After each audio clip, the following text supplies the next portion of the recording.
साथियों नमस्कार, मैं मुकेश नागर। साथियों आज हम बात करने वाले हैं डीएसएसबी के बारे में। साथियों डीएसएसबी क्या होता है कि ये दिल्ली जो कर्मचारी चयन बोर्ड होता है, जैसे यहाँ राजस्थान में होता है, यूपी में होता है। यूपी में भी आपको मैं बता दूं, अभी एक शिक्षा आयोग जो है गठित किया गया है और वो आयोग अब जो है वहाँ पर इसी तरह से अपने सेल्फ इससे वो वहाँ पर भर्तियां करेगा। अब ये जो डीएसएसबी है ये हर साल वैकेंसी निकालता है। दिल्ली के अंदर जितने भी कर्मचारी होते हैं सब इसके द्वारा ही चुने जाते हैं, चाहे वो किसी भी डिपार्टमेंट में हो। लेकिन साथियों आज हम लोग यहाँ पर बात करने वाले हैं केवल केवल टीचिंग वाले स्टाफ की। जो टीचिंग वाले जो स्टाफ है, चाहे वो म्यूजिक टीचर हो, चाहे स्पेशल टीचर हो, स्पेशल एजुकेशन का टीचर हो, किसी भी टीचर हो, यहाँ पर आज जो है टीजीटी की भर्ती के बारे में हम लोग बात करेंगे। टीजीटी की भर्ती में बहुत सारे पद यहाँ पर आए हुए हैं। तो साथियों ये नोटिफिकेशन बहुत जल्दी ये जारी डीएसएसबी के द्वारा कर दिया गया है। इसके फॉर्म भी जो है स्टार्ट हो जाएंगे, उसकी डेट भी मैं आप लोगों को बताने वाला हूं। और आप अगर इसके लिए एलिजिबल हो तो निश्चित रूप से आपको फॉर्म डालना चाहिए। साथियों यहां पर मैं आपको हर सूचना, हर चीज की बात आपको यहां पर बताने वाला हूं। देखिएगा साथियों, अगर आपको ये बात अच्छी लगती है निश्चित रूप से सब्सक्राइब कीजिए, शेयर कीजिए, लाइक कीजिए और अपने इस दोस्त को जरूर मोटिवेट कीजिए। साथियों देखते हैं क्या है डीएसएसबी 2023 का जो नोटिफिकेशन है वो आउट हो चुका है। मतलब आउट हो चुका है। आपको निश्चित रूप से आप इसकी वेबसाइट पे जाइए और वहां dssb.com इस तरह से वेबसाइट है और वहां पर जाओगे तो निश्चित रूप से आपको इसका नोटिफिकेशन मिल जाएगा। मैं इसका लिंक भी आप लोगों को दे दूंगा अपने डिस्क्रिप्शन में, निश्चित मानिए। तो साथियों इसमें जो अभी फिलहाल के लिए जो कुल पद आए हैं वो 1841 पदों पर ये भर्ती है। इसमें बहुत सारे अलग अलग प्रकार के पद है, लेकिन यहां पर हम लोग बात करने वाले हैं केवल केवल टीचिंग वाले पदों की। कितने टीचिंग वाले पद हैं साथियों, उनकी बात हम लोग यहाँ पर करेंगे। तो अभी में बहुत सारे पद हैं, अलग अलग प्रकार के पद हैं, लेकिन यहाँ पर केवल एक चैनल जो है टीचिंग के संबंधित है और इस टीचिंग वाले चैनल पर मैं केवल टीचिंग की ही बात करूंगा साथियों। तो 1841 पद हैं, इसकी संपूर्ण जानकारी हम लोग आज प्राप्त करने वाले हैं। देखिएगा किस प्रकार से यहाँ पर हैं सारी बातें। जो ऑनलाइन एप्लीकेशन फॉर्म है, इसके जो ऑनलाइन आप फॉर्म डालोगे, कहीं से भी पूरे इंडिया में कहीं से भी कोई भी फॉर्म डाल सकता है। लेकिन जो कैटेगरी वाइज जो रिलेक्सेशन है वो आप लोगों को केवल दिल्ली के रहने वाले, यानी कि जिनको 10 साल हो गए हैं वहां पर रहते हुए, उनको ही उसका कैटेगरी का जो है बेनिफिट दिया जाएगा साथियों। बाकी अदर स्टेट के जितने भी लोग हैं उन सभी को वहां पर जनरल में माना जाएगा। ये बात ध्यान से रखिएगा। अगर आप दिल्ली में रहते हो, चाहे यूपी में रहते हो, लेकिन यूपी वाले भी को भी ओबीसी में ही माना जाएगा, लेकिन दिल्ली वालों को वहां पर जिस भी कैटेगरी में है उसका बेनिफिट उनको मिलेगा साथियों। तो इसके जो एप्लीकेशन फॉर्म है वो डलना शुरू हो जाएंगे 17 अगस्त से, यानी कि 17 तारीख याद रख लीजिए। 17 तारीख से इसके फॉर्म डलेंगे और 17 तारीख से 15 सितंबर तक इसके फॉर्म आपके लिए ओपन रहेंगे। साथियों मैं आपको बता दूं डीएसएसबी की जितनी भी वैकेंसीज होती है उनमें ज्यादा टाइम नहीं दिया जाता। जैसे फॉर्म यहाँ पर फिल होंगे, फॉर्म होने के डेट को भी वो मानते हैं और 2 से 2.5 महीने खींच करके 3 महीने के अंदर वो एग्जाम करवा लेते हैं साथियों। तो इसलिए अगर आप इसकी तैयारी कर रहे हो तो निश्चित रूप से इसकी तैयारी कीजिए साथियों, क्योंकि इसमें सिलेक्शन होना आसान होता है। मेरे भी बहुत सारे दोस्त उसमें लगे हुए हैं। बहुत अच्छी पोस्ट है, हमेशा आपकी जॉब दिल्ली के अंदर ही रहेगी और जिंदगी भर आप दिल्ली के अंदर ही जो है अपनी जॉब करोगे साथियों। बहुत बढ़िया जॉब है, मजे आ जाते हैं जॉब करने में, ऐसा दोस्त मेरे बताते हैं। कोई दिक्कत इसमें नहीं आती। तो याद रखिएगा 17 अगस्त से इसके फॉर्म डलना शुरू होंगे और 15 सितंबर तक इसके फॉर्म डलेंगे। अगर कोई भी स्टूडेंट अगर इसमें फॉर्म डालना चाहता है तो एक बार जो है इसकी वेबसाइट को विजिट कर लें, वहां पर पूरी वैकेंसी, पूरा नोटिफिकेशन डला हुआ है। निश्चित रूप से इसके फॉर्म वहां पर आप लोगों के लिए मिल जाएंगे, लेकिन डलेंगे कब से? 17 तारीख से। इस बात का ध्यान रखिएगा।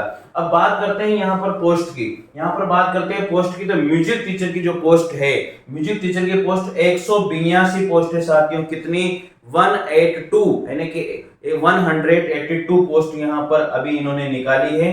म्यूजिक टीचर में 182 पोस्ट, बहुत बढ़िया पोस्ट है। मैं तो ये नहीं मानता ये कम पोस्ट है, कोई दिक्कत नहीं है। आपको तो एक पोस्ट लेनी है, उसमें कौन सी दिक्कत वाली बात है। ठीक है, तो निश्चित रूप से म्यूजिक टीचर को इसमें भरना चाहिए फॉर्म।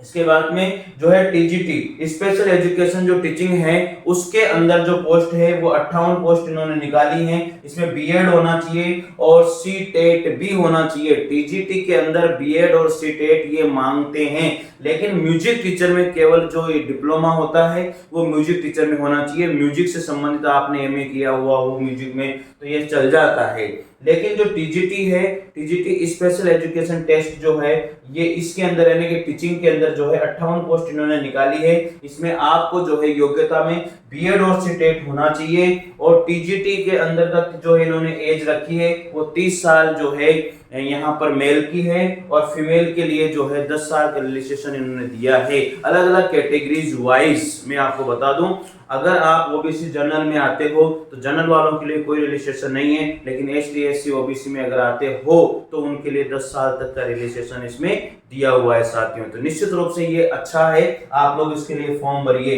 तो टीजीटी में यहाँ पर सीटेट बहुत जरूरी है और पीजीटी में कोई सीटेट की आवश्यकता नहीं है साथियों। फिर आगे बात हम लोग यहाँ पर करते हैं पीजीटी। पीजीटी एग्रीकल्चर की बात मैं कर रहा हूँ। पीजीटी एग्रीकल्चर में जो है एक ही पोस्ट है, तो इसमें ये ना सोचिएगा यार एक पोस्ट में फॉर्म डालूं या नहीं डालूं। हो सकता है साथियों आप ही ने फॉर्म डाला हुआ हो और आप ही पेपर देने गए हुए हो और निश्चित रूप से आपका सिलेक्शन हो जाए, ऐसा भी कभी कभी हो जाता है। तो प्यारे दोस्तों, मेरे इंडिया के दोस्तों, आप निश्चित रूप से फॉर्म डालेगा इसमें, क्योंकि डीएसएसबी की तैयारी करने वाले स्टूडेंट निश्चित रूप से सिलेक्ट होते हैं। मैं आपको बता देता हूँ पीजीटी संस्कृत की, पीजीटी जो संस्कृत की पोस्ट है वो 13 पोस्ट है। ये 13 पोस्ट केवल यहाँ पर फीमेल की आई है।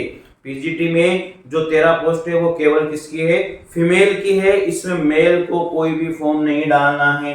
पीजीटी इंग्लिश में 21 पोस्ट है साथियों, ये मेल की है। आपको बता देता हूं, जो पीजीटी इंग्लिश है उसमें 21 पोस्ट है और ये मेल की है। फीमेल की 8 पोस्ट इंग्लिश के अंदर निकाली गई है। पीजीटी में कोई भी सीटेट की आवश्यकता नहीं है, केवल पीजीटी में आपके एमए होना चाहिए और बीएड होना चाहिए। इसमें सीटेट की जरूरत नहीं होती है।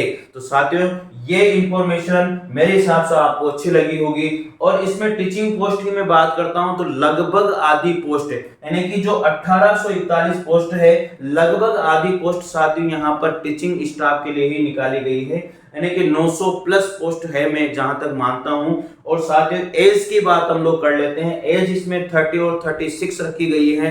पीजीटी में 36 रखी गई है और टीजीटी के लिए जो है 30 यहाँ पर 30 साल जो एज है वो इसमें रखे गए हैं।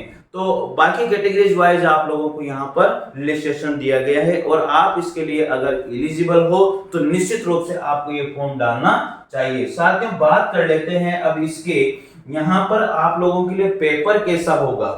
पेपर कैसा होगा यार, सबसे मेन बात तो यही है, क्योंकि पेपर की बात होना बहुत जरूरी है।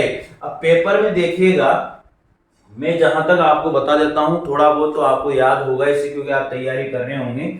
साथियों देखो यहाँ पर जो पीआरटी है, पीआरटी के लिए भी 2 ही पेपर होते हैं। हम लोग ए पेपर और बी पेपर इसको मानते हैं। पीआरटी के लिए भी 2 ही पेपर होते हैं। एक पेपर तो जर्नल पेपर होता है और एक पेपर होता है उसी के रिलेटेड। साथियों इसमें क्या होता है, 100 क्वेश्चन आते हैं, ठीक है ना। और 100 क्वेश्चन अगर इसमें आते हैं तो ये सारी बातें उसके लिए हो जाती है। तो पीआरटी के लिए तो नॉर्मल बात है, वो सारे हिंदी इंग्लिश टीचिंग मेथड और वो सारी चीजें इस तरह से आती रहती है।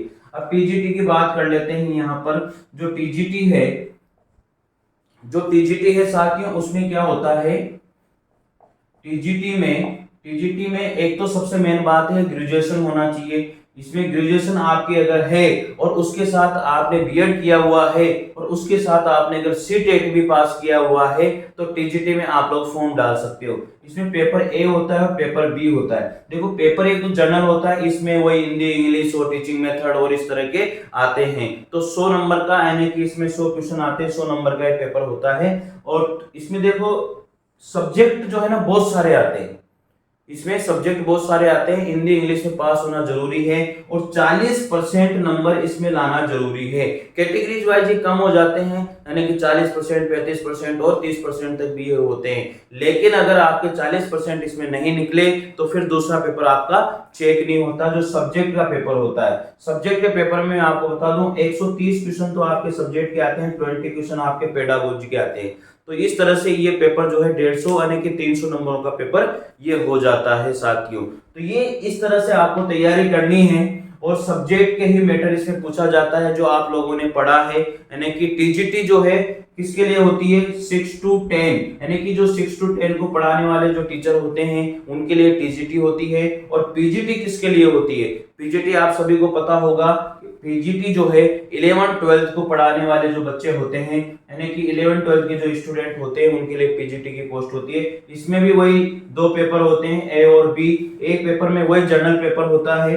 जनरल पेपर में क्या होता है साथियों, मैंने पहले बता दिया है, वही यहाँ पर जो है हिंदी, इंग्लिश, टीचिंग मेथड और साइकोलॉजी, इस तरह के क्वेश्चन इसमें पूछे जाते हैं। और जीके के क्वेश्चन, जीएस के क्वेश्चन, ये सारे क्वेश्चन इसमें पूछे जाते हैं। 20 क्वेश्चन आते हैं और इसमें पास होना बहुत ही जरूरी है। 40% इसमें मार्क्स लाना जरूरी है, नहीं तो आपका सेकंड पेपर इसमें चेक नहीं होता है। साथियों ये इंफॉर्मेशन मेरे हिसाब से आपको अच्छी लगेगी और इसको आप जरूर फॉर्म को डालिएगा। वही जो बी सेकंड पेपर होता है वो पेपर वही सब्जेक्ट का पेपर होता है, उसमें वही 130 क्वेश्चन और 20 क्वेश्चन आते हैं। 130 क्वेश्चन सब्जेक्ट के आते हैं और 20 क्वेश्चन पेडागोजी के आते हैं साथियों। तो ये अच्छे से आपको याद होना चाहिए और आप इसमें जरूर फॉर्म डालिए अगर आप इसके लायक हो, अगर आप इसकी योग्यता रखते हो तो इसमें सिलेक्शन हो जाता है साथियों, इसकी कोई बड़ी बात नहीं है।